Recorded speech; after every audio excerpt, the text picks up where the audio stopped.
Hello, my dear friends. I'm glad to come your way again today. We've been talking about loving people just as they are, and in our previous episode, we tried to define love in the English language, but it is a bit limited in the English language. So today, I want to switch into the Greek, what it actually means in the Greek, because there it is easy to understand. In Greek, love is broken into Eros, Philia, or Agape, right? So when we're talking about loving people just as they are, what are we really wishing that we should get as the aspect of love to share towards one another? So we start with Eros. Eros is romantic love, right? It's intimate love, it's sexual love. It is love because of sexual chemistry. When you see somebody, your sexual drives or your hormones start moving towards sex. Meaning when you see somebody, the first thing that your mind is thinking about is sex, right? Sexual desires, sexual satisfaction, and sexual enjoyment or sexual fantasy, right? That's what comes to your mind. It is the love that exists between husbands and wife. I'm a Christian, so I promote sex in marriage. But even if you are fornicating or you are into adultery, that's none of my business. I still owe you my love. It's just that your act will have some consequences, which I will not like you to suffer that kind of suffer at the end of your life. But it doesn't stop me from loving you. But that is the kind of love. It is love, yes, it is love, but it is erotic love. So it is selfish because there's something you want to get in the other person. There's some desire you want to derive from your relationship with the other person. And once you don't get it, if you don't succeed to get what you want from the other person, what happens to that love? You are injured. That's why even some husbands complain too much about my wife cannot satisfy me. That's why I cheated on her, because it's erotic. Once you don't get it, you feel disappointed, you feel abandoned, and you feel hurt to the point that you can hurt this person by going to cheat on the person. That is erotic love, selfish, wicked, egocentric, right? The second one now is philia. Philia is, the way we can put it, is brotherly love. Philia is brotherly love, the love that exists between the children of one person, right? Children of one person, or the children of one person.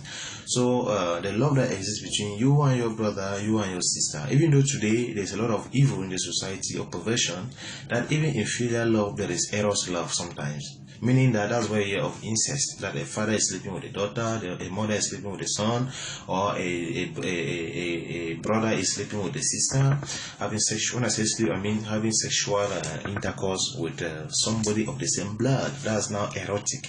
Meaning that when they saw the person that time, sexual chemistry started working in them, their sexual desire came up, and it switched from philia to eros, right? And even filial love in the purest form is still selfish love, because the way you treat your own children, the way you treat your own brother, the way you treat your own sister, in the best scenario, will hardly be the way you treat an outsider, right? The way you love your brother, the way you become urgent with your brother or with your mother, is not the way you become urgent with somebody out there who is not your blood. So it's still selfish, egocentric love, even if there is not eros involved. Now we move on to the crown of the day, which is agape love. Agape love is God's kind of love, and that is the kind of love we are promoting in this series. Agape love. What is agape love? Agape love is unconditional love, right? It is love in us how we express with people freely. We don't expect anything in return, right? It's not a reward we are giving them because they did something for us. We don't know them. And the mystery about agape love is you don't need to have met the person before.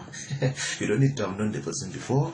You don't need to have walked with the person before. You need to know nothing about the person and still love the person genuinely, sincerely, and with that strong feeling, that strong burn, that passion, that burning desire to see the person become a better version of themselves, right? Or to do good to this person, such that as you separate, or as you just meet and then you go separate way, the person becomes a better person, blessed. So this person may be a prostitute, not on a business. This person may be a thief, not on a business. This person may be anything, right? This person may be an angel, not of a business. So this love is unconditional love, right? And it is God's kind of love. You don't need to know the person. You don't need to work with the person. There is no, when you look at the person, you just see the image of God in this person to love. You don't see the person's past. You know, there's something so bad, even in Christianity, that somebody used to be a prostitute, right?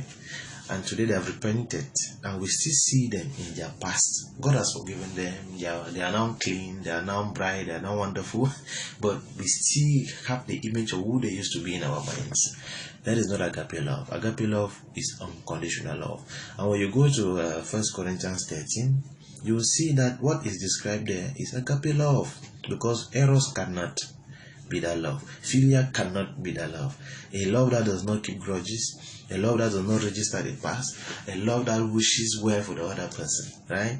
And this is the kind of love God has for us, you and I, because there's nothing we merit in this life. If God wanted to treat us according to our crimes, all of us will be dead, honestly speaking. Because if you want to know how corrupt and evil you are, just look at the thoughts that are going on in your mind when you come across people. The thoughts you have in your mind about people can give you a little glimpse of how wicked you can be, right? Or how selfish you can be. Or when it is an opportunity to make money, right?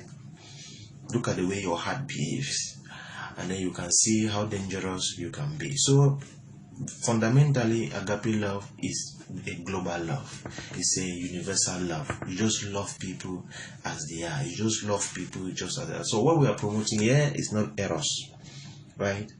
What we are promoting here is not Philia. We are promoting agape. Love people as they are. And look, be sincere. Do to others what you want them to do to you. Even if you too were a prostitute, right? Will you like people to magnify that aspect of your life? I mean, even if you are still a prostitute, no, you will not like it. So do to others what you wish to be done for you. Now, when you see somebody who is eating from the trash, right? Agape will say, no, this looks like I'm the one eating from the trash. If I was the one eating from the trash, what would I want people to do for me? To take me out of the situation, or to do video and put on social media how I'm eating from the trash. Do unto others what you want to do for them. And that is one verse that can summarize agape love for you, right? That's Matthew chapter 7 verse 12. Do unto others what you want to be done to you. So I think so far we will develop that more in our